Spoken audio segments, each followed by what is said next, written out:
Moi, après avoir perdu Sergio Ramos et Brahim Diaz, on perd aussi notre défenseur central, Raphaël Varane. Voilà, Pérez vend tous ses joueurs, mais n'en achète aucun. C'est la nouvelle politique du Real Madrid. On s'en doutait un peu que Raphaël Varane allait quitter le Real Madrid cet été.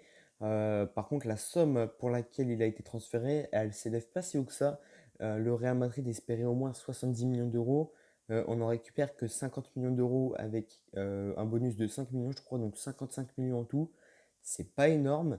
On a l'impression que le Real Madrid voulait se débarrasser vite de Raphaël et c'est un peu compréhensible quand on voit qu'il était libre en 2022 et qu'il ne voulait de toute façon pas prolonger son contrat. Donc on s'en débarrasse.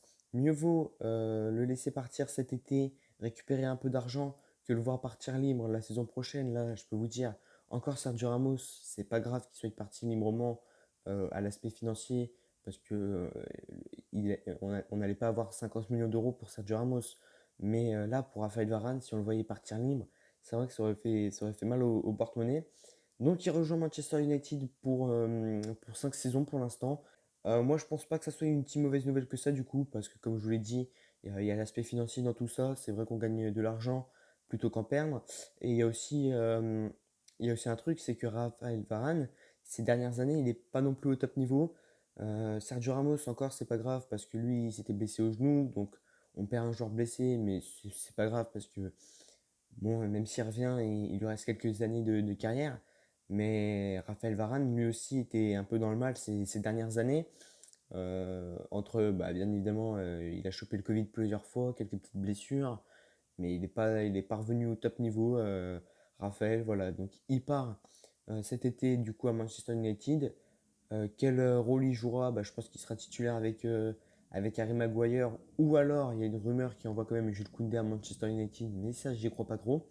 Donc voilà, merci Raphaël Varane pour toutes ces années au Real Madrid, ces années de trophées.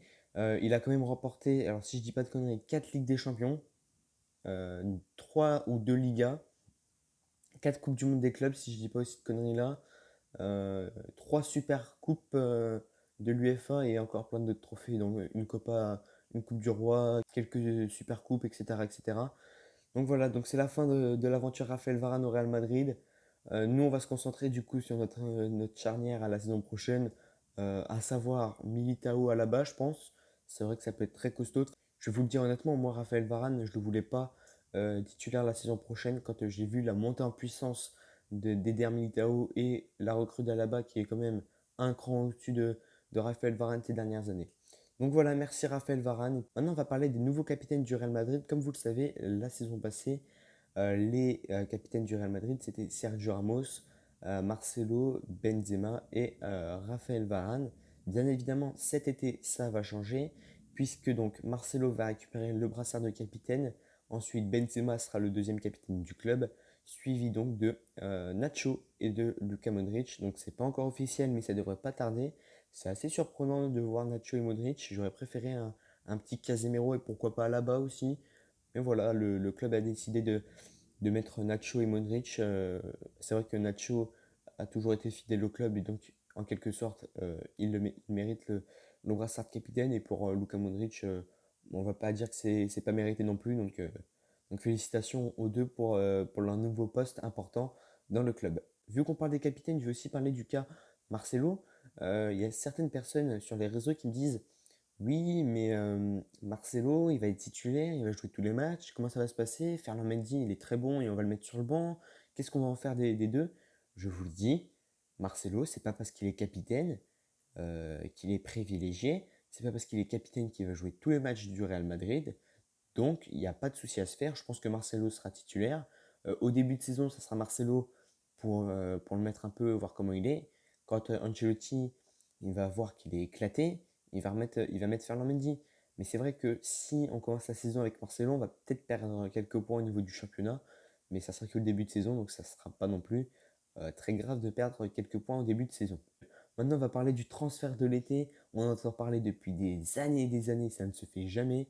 Kylian Mbappé revient bien évidemment sur la table des rumeurs de mercato estival.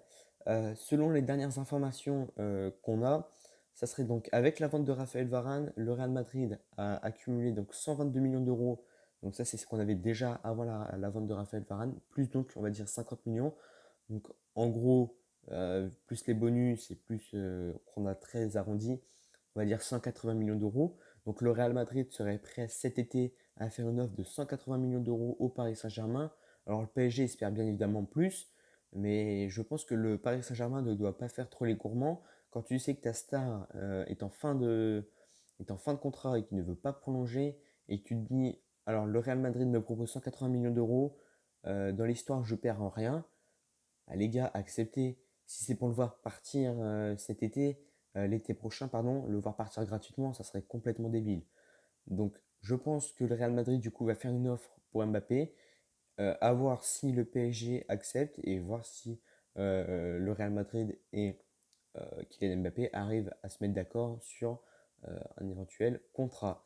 Ce qui bloque aussi du côté du Real Madrid, c'est l'aspect ce qui bloque aussi dans le transfert, c'est aussi la masse salariale. Voilà. C'est vrai que le Real Madrid ont régressé beaucoup leur masse salariale en baissant les salaires, en vendant Raphaël Varane, en laissant partir Sergio Ramos. Donc c'est très intéressant. Je pense quand même qu'il y aura une offre pour Kylian Mbappé cet été. Et du coup, comme je vous l'ai dit, on verra si le PSG accepte ou pas l'offre. Alors si Kylian Mbappé vient au Real Madrid cet été, il se pourrait qu'il y ait des petits changements au niveau des numéros de maillot.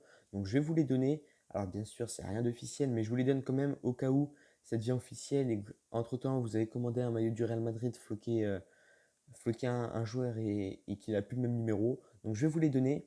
Avant que je commence, il y a une règle en Liga qui dit que les 25 premiers numéros doivent être attribués.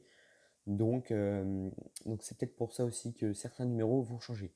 En tout cas, ce qui est quasiment sûr, c'est que Casimiro va récupérer le numéro 5 de Raphaël Varane. Donc ça, c'est très probable. Donc il aurait je crois qu'il a le numéro 5 au Brésil aussi. Donc ça serait aussi assez marrant de voir Casimiro avec le même numéro. Et ensuite, ça serait que si Mbappé vient, alors là, préparez-vous parce que ça va aller très très vite. Si Mbappé vient, il récupérera le numéro 7 d'Eden Hazard. Eden Hazard, lui, va récupérer le numéro 10 de Luka Modric. Et Luka Modric devrait récupérer le numéro 14 de Casemiro. Donc là, c'est aussi un petit cercle vicieux. Donc bien sûr, rien d'officiel. Je vous le dis quand même au cas où. Euh, Après, vous prenez cette information comme vous la souhaitez. Mais je vous la dis, comme ça au moins vous êtes au courant. Et voilà. Donc voilà, c'est la fin de cette vidéo sur un peu l'actu du Real Madrid en ce moment. J'espère qu'elle vous aura plu. Si c'est le cas, n'hésitez pas à mettre un petit pouce bleu et à vous abonner. Puis moi, je vous dis à très bientôt pour une prochaine vidéo. Ciao tout le monde!